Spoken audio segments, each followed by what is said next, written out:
This conference will now be recorded.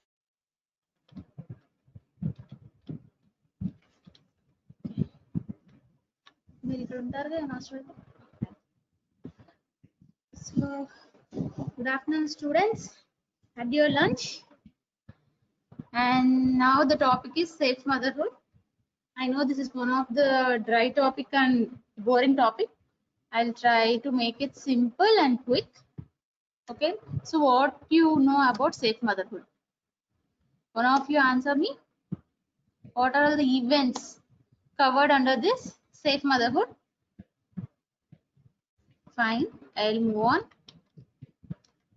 So, coming to the definition part. Safe motherhood is one of the most important components of reproductive health because this is one of the physiological process, pregnancy and childbirth. So there are a lot of reasons for mortality like RTAs, medical disorders, surgical disorders, but this is one of the physiological condition, and mortality due to this condition is relatively unacceptable. And also we have higher the incidence and prevalence of maternal mortality in developing countries compared to developed countries. So safe motherhood is one of the most important components of reproductive health. This is nothing but what all we can do to prevent maternal morbidity and mortality. What are all the measures we can take even before she is antenatal, during antenatal period, throughout the pregnancy, safe delivery, safe abortion practices, family planning. We advise them regarding healthy pregnancy, birth spacing, safer deliveries, institutional deliveries, and postpartum care like breastfeeding, immunization to the baby, post-abortion care, and childhood care. So these are all the events covered under this safe motherhood. So this means ensuring that all women receive the care they need to be safe and healthy throughout the pregnancy and after pregnancy and during childhood also. So it is the ability of the mother to have a safe and healthy pregnancy and childbirth. We will try to ensure that she is safe during her total starting from conception to even during adolescence also. What are all we take care about adolescent girls to prevent anemia, minor ailments, warm infestations, and we'll boost with iron supplementation perinatally also. And once she is pregnant, safer visits. How many antenatal visits she should have? She should have STT injections. She should have safer scans. If any complications are there, we must be early to pick those and make her to have a complete, good, safe delivery and healthy pregnancy, childbirth. That will be our motto. Okay. So finally, what we want is to lessen the maternal mortality. Considering the high maternal deaths in developing countries like India, WHO in 1987 conceived this idea of safe motherhood initiative at a conference which was conducted in Nairobi, Kenya. So then the concept of safe motherhood initiation was started. And what was the goal? That time, it's a global effort to reduce the maternal mortality. What is maternal death? Anything during or because of pregnancy or 42 days post-pregnancy. Mortality, all these come under maternal mortality. At least by half by 2000, and later on the goal was extended till 2015. So what are the main objectives? To enhance the quality and safety of girl and women life.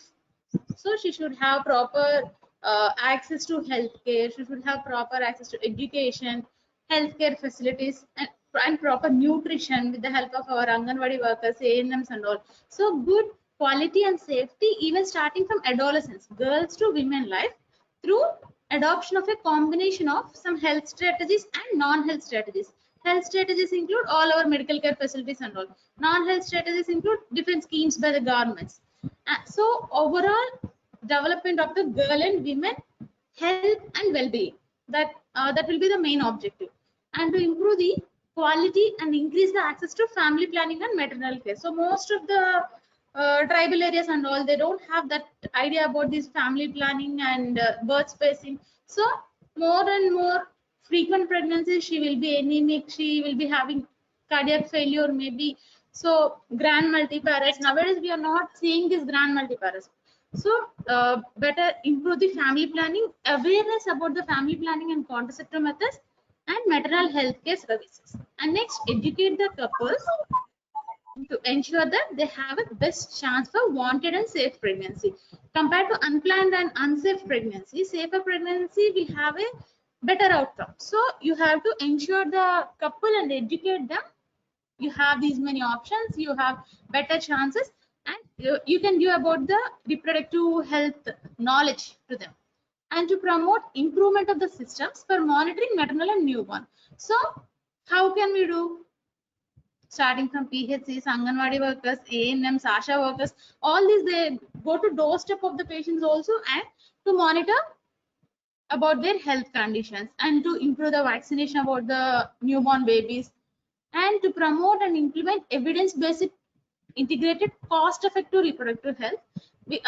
Not only the availability of medical facilities, they should be cost-effective, and they should be focused on the maternal and newborn healthcare. Now we have lot of schemes, even because of delivery, they are getting lot of incentives. They will get the transport access. When she enters into labor, the government will pick the mother and attendant in their own vehicle, call it as Talibida Express. We also have that access. Now after delivery, and after delivery also, the vehicle will drop them at their home. Because she was delivered in that hospital, she will get some incentives like 6,000. So these are all the things implemented by the government to encourage safe institutional deliveries, and also they can have good nutrition, and medically also they can have good proper medicines. So encourage them. We have different schemes, and to conduct operations research to generate best practices and evidence for addressing priority reproductive health problems. So all the recent advances also should be accessible to them. So these are the main objectives. So maternal death, obviously it's a global tragedy. Compared to other forms of mortality, maternal mortality is a very unacceptable thing. So globally, nearly between 15 and 49 years, that is the reproductive age group, they die every year. 6 lakh women die because of these pregnancy and childbirth and related conditions. So this is totally unacceptable and high figure. That too in developing countries, it will be more compared to developed countries, because of poorer accessibility to health services and poor knowledge and education to the women and also their families. So this means almost every minute a year there is a maternal death, and 99% of these deaths are completely from the developing countries, and majority of these deaths are preventable. So we all know what are the causes of this maternal mortality. Most of the times, if we don't pick any complications, they will lead to mortality. What can be they? Like we discussed in jaundice, acute fatty liver pregnancy, or if she's uncontrollable hypertension, uncontrolled diabetes mellitus, or she's epilepsy, she landed in eclampsia. So she landed with hemorrhage. If she's a case of placenta previa, it was not picked antenatally. She don't have any antenatal visits. Again, due to bleeding, mortality. If she is having PPH, postpartum hemorrhage, and the bleeding couldn't be controlled at their home delivery or some local dye delivery. So all these are the conditions for maternal mortality. And in India, the most common will be hemorrhage, and the second most common will be sepsis. Means unsafe deliveries, unsafe practices, no clean table, no clean scissors, no clean cord surface, everything. So not sepsis leading to septic shock is again a one more important condition for maternal mortality. All these are preventable conditions. If we take proper asepsis, if we go for proper antibiotics, if you go for safer institutional deliveries. So these are all the preventable. If we have good blood bank support, if we have good access for surgeries whenever needed compared to normal deliveries. So these are all the conditions which are preventable. In developed countries, the mortality ratio will be obviously less because they have better healthcare facilities, and it will be 8 to 17 per 1 lakh live births. In developing country, it will be 20 times higher, means 240 to 730 per 1 lakh live births. Mortality we will compare in like with 1 lakh live births. So the lifetime risk of dying from pregnancy related complications for a woman in a developing countries 1 in 75, compared to industrialized countries it is 1 in 7300. So too much high in case of developing countries. So these days the government is also more and more focusing on these maternal mortality and improving the condition of this pregnancy and childbirth. So what are the causes of these maternal deaths? The most common hemorrhage can be PPH, means postpartum hemorrhage after delivery, may be atonic or traumatic PPH because of untrained deliveries, or antepartum hemorrhage, maybe placenta previa or abruptio placenta, or post-abortal hemorrhage also. So these abortions play a major role, and other things, indirect causes. Next most important and common will be sepsis because of unclean and unsafe practices. Next, unsafe abortion. We have criminal abortions, unsafe abortions like RMPs, and untrained people who do unsafe abortions. Thereby, the women may land up in complications. And next comes our eclampsia. Eclampsia, you all know, if the patient lands up in convulsion, there are cardiac effects, and she may go into pulmonary edema, or she may develop disseminated intravascular coagulation, and finally she may develop HELP syndrome, and finally mortality. Next, the obstetrical labor. These days, obstetrical labor is decreasing because increased access to the healthcare facilities now also. Previous days, there is a higher incidence of obstetrical labor, and some other few direct causes account to 7% of these maternal mortality. But still, now also the most common cause is hemorrhage.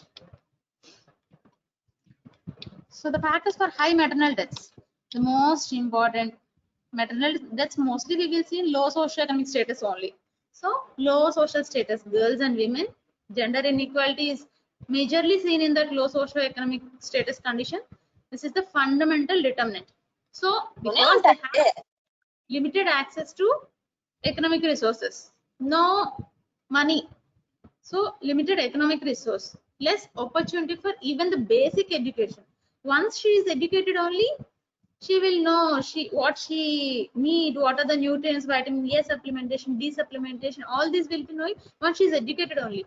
But now if she is not having even proper basic education, she won't even take care of herself. And excess physical activity, most of them will be child laborers. Physical activity and poor diet, they won't have a proper balanced nutritional diet, and less ability to take decision, unplanned childbirths. So most of the times these poor socioeconomic girls will be get married around the age of 15. They will have teenage pregnancies, more the anemia, more the complications, and more the health burden to that little mother, and less utilization of essential obstetric service. Even if we provide the obstetric service, if they don't have the knowledge where they can get all these services, then they can't utilize it properly. Less utilization of these services. So low socioeconomic status is the one majorly facing these maternal mortality risk. And poor nutrition, poor maternal health, obviously poor pregnancy outcome, obviously poor baby health, and perinatal morbidity, mortality, and risk to the next generation baby also. And lack of skilled attendants at the time of delivery. Most of them will have home deliveries. But now people are changing, they are coming to institutions. And no appropriate referral system. They won't have, if some complication occurs, you must have a proper higher tertiary center. If problem at PHC, they can go to CHC. Next is our tertiary care center, like our hospital. So if there is no proper referral appropriate system, then also towards maternal mortality. And there, what should be there? Emergency obstetric care means they should have a anesthetic support, they have obstetrician support, they should have blood bank support, and if any complication arises, there should be some support of physician and other doctors also. So if you don't have emergency obstetric care, then sex education also plays a role, and family planning, safe abortion services. So lack of knowledge about all these and skill birth attendants again towards higher maternal deaths.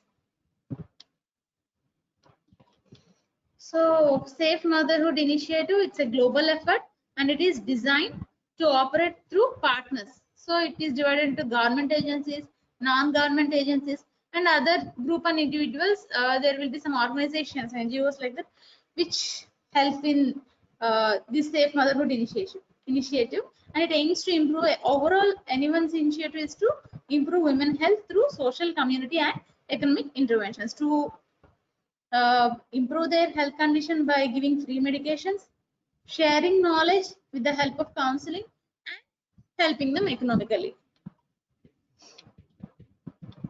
So national socio-demographic goals for 2015 include these are the levels of total fertility rate. These are older figures. Actually, in 2015 it is less than 2.1, and the fertility rate now increased to 2.9. Maternal mortality ratio also it was less than 100 in case of 2015, but 254 now current level. Infant mortality is 57 now. Next, antenatal care 60%. 2015 our goal is 100. Institutional deliveries, skilled personnel. So these days these institutional deliveries increased.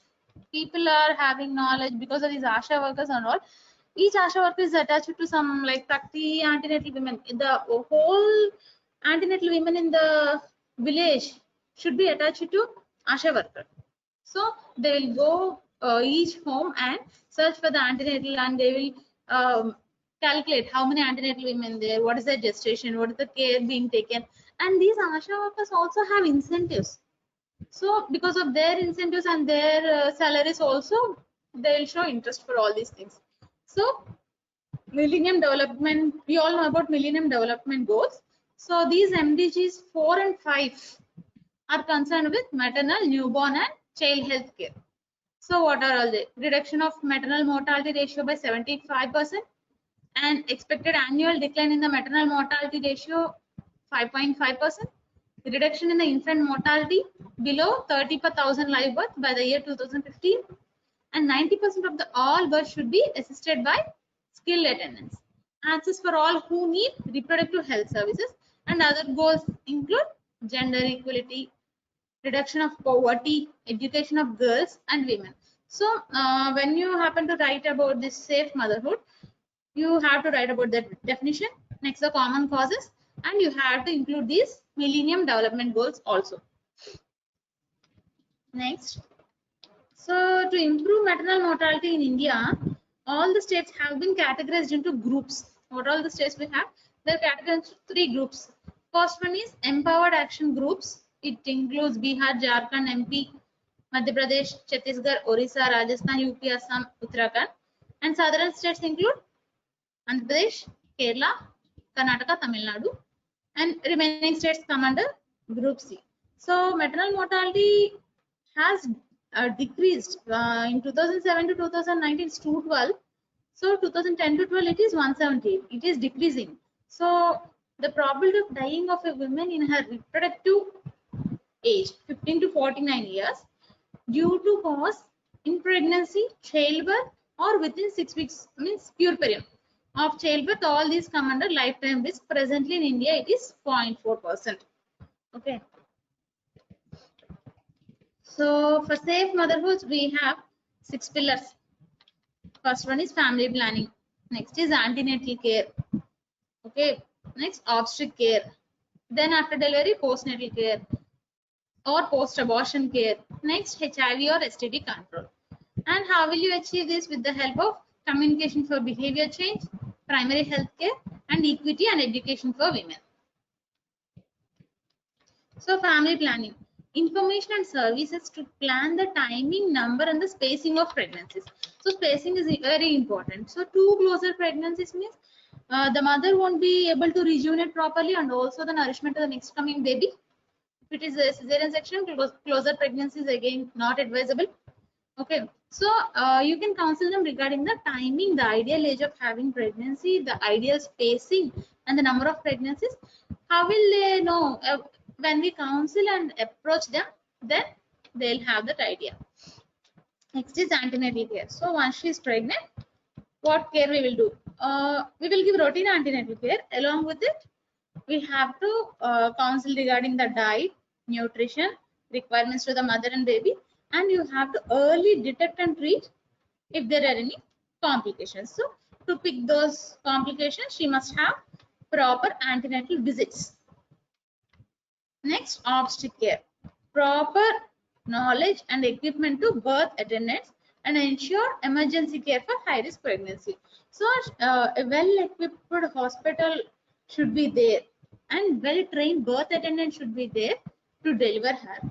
And if there is a complication or high-risk pregnancy, emergency obstetric care must also be available, or at least a referral system should be there where you have to send the patient.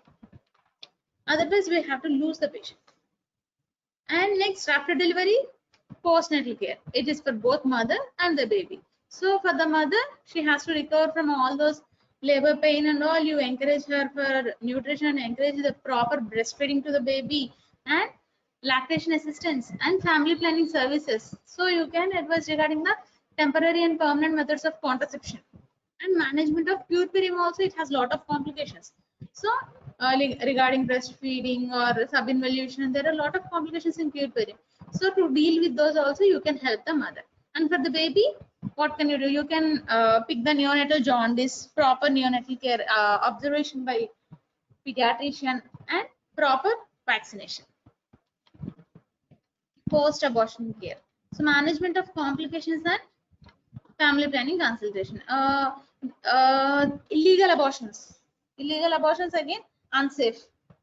But proper care after abortion, so you are checking for post-abortion bleeding, and again counseling her regarding the spacing, again when to plan the pregnancy, what are the causes of her abortion, next time what preventive measures she can take, and how can she boost up her immunity and nutritional status meanwhile. So you can take the post-abortion care, and you can take the option of family planning also. Temporary mode of contraception can be counseled to the couple.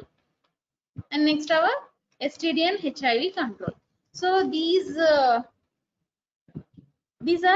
transmissible, horizontally transmissible. So voluntary counseling and testing, and prevention of vertical transmission also, mother to child transmission also.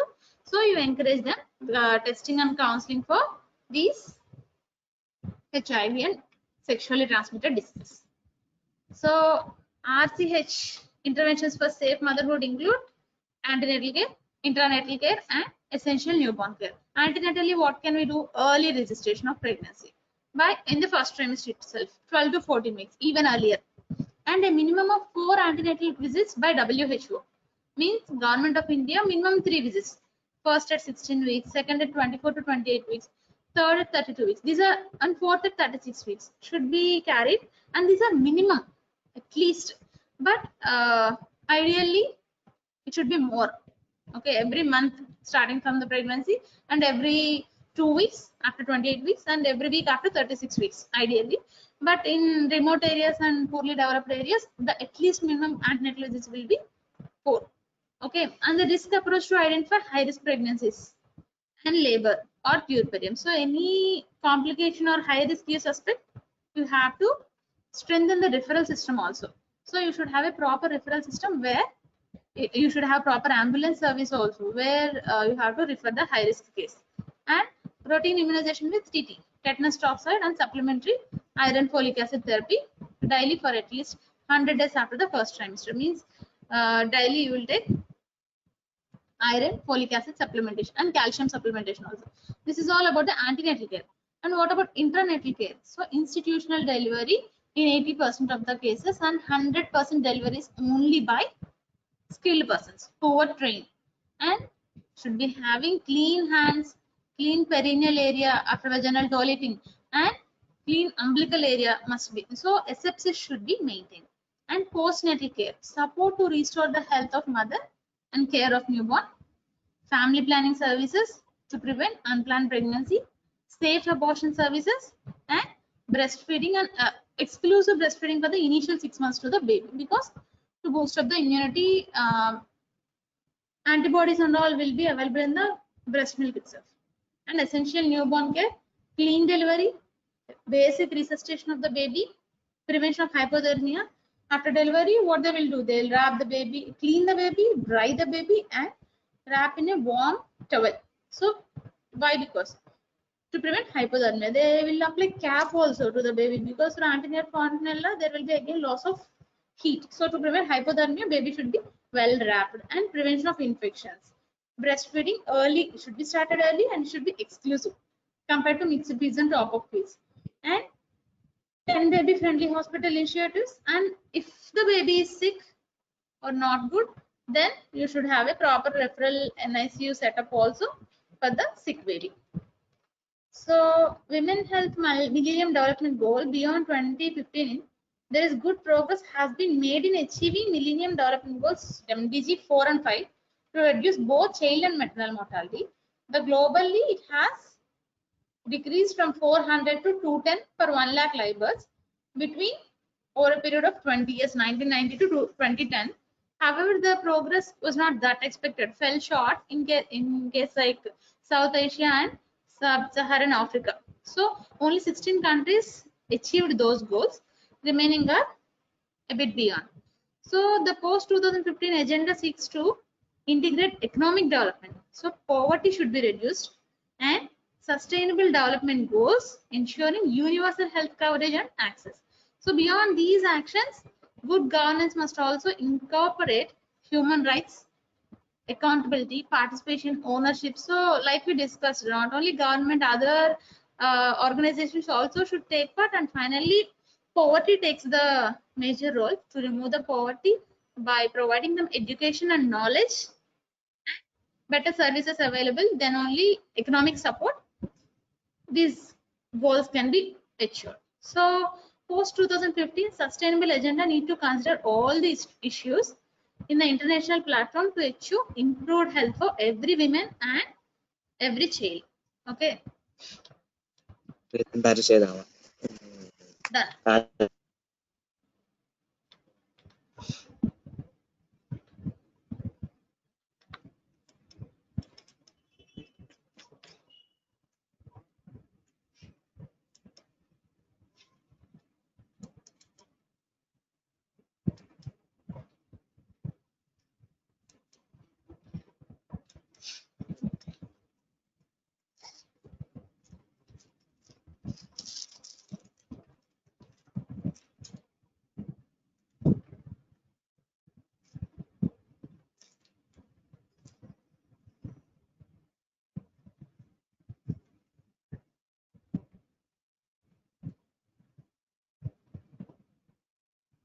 Okay guys, attendance is done, you can leave.